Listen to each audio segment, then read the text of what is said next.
I got into the direct selling industry almost by accident. It was in the financial arena, and I love the idea of finances, and I love the idea of working with people in that process.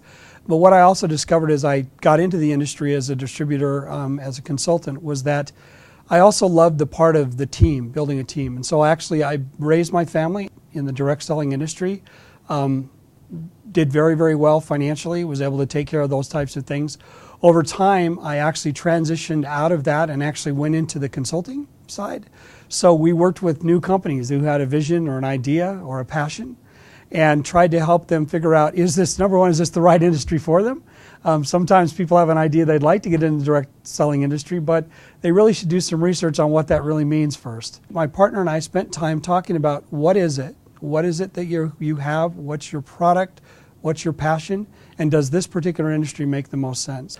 I've been inside of a couple of companies as a COO of a company called Kayani.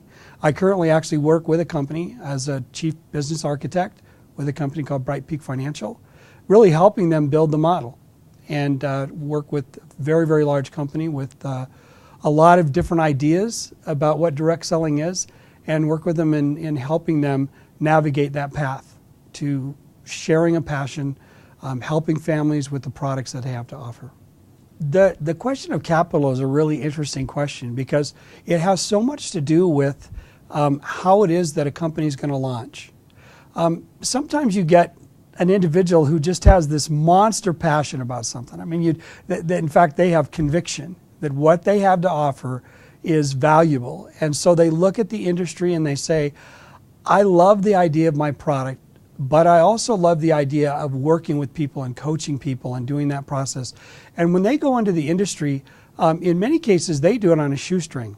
I mean, they have, it's funny, you talk to them, they go, I have no money for a plan and all that. We do encourage them, even in the very beginning, to do some fundamental things. And so they need to raise capital, and we've seen it come from all kinds of different places. There are other individuals who actually look at it and understand the business proposal.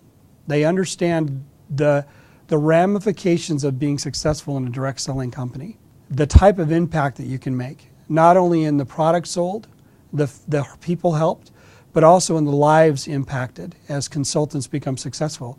And so there's individuals who come in and they actually are business people already. They've already been successful somewhere else, or they have access to individuals who have resource.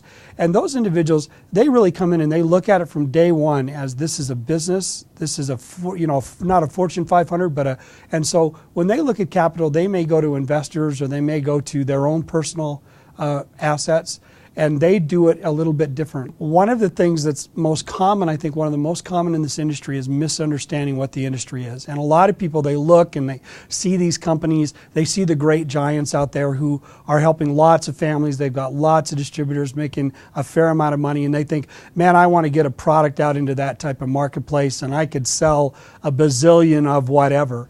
What they miss is the fact that when you make a decision to go into direct selling, yes, you have a product, but your real product is people.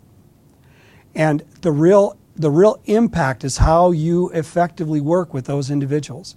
And so we talk about you actually have a product and a client, and they're completely different people. The product is what you offer to the consumer. The client is who serves you and who you serve in order to have that offering be successful. And so a lot of times individuals will come in and they don't even understand the dynamics of, if you don't have people, if you don't capture their hearts, if you don't help them understand this vision, then no matter how great your product is, it never makes it to the end consumer.